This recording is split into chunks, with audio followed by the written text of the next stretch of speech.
7 ദിവസം നീണ്ടു നിൽക്കുന്ന അണ്ടലൂർക്കാവിലെ തിറമഹോത്സവത്തിന് തുടക്കമായി. കുംഭപ്പിറവി മുതൽ ദേശക്കാർ വ്രതം തുടങ്ങും. കുംഭം 7 വരെ മത്സ്യമാംസാദികളും മദ്യവും ഇവിടെ വിൽക്കുകയോ വാങ്ങുകയോ പതിവില്ല. അപരിചിതരെ പോലും അവിലും പൊരിയും പഴവും നൽകി സ്വീകരിക്കും. ഉത്സവനാളിലെ ഉപയോഗങ്ങൾക്കായി ദേശത്തെ എല്ലാ വീടുകളിലും പഴക്കുലകളും മലരും അവിലും ശേഖരിച്ചു വയ്ക്കും.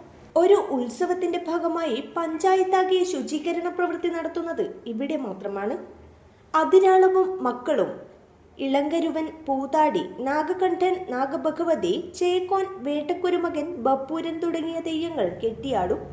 ഉച്ചയ്ക്ക് 1 മണിക്ക് ക്ഷേത്രമുറ്റത്ത് ബാലി സുഗ്രീവ യുദ്ധം, വൈകുന്നേരം മെയ്യാലുകൂടൽ, തുടർന്ന് സൂര്യാസ്തമയത്തോടെ പ്രധാന ആരാധനാമൂർത്തിയായ ദൈവത്താർ പൊന്മുടിയണിയും.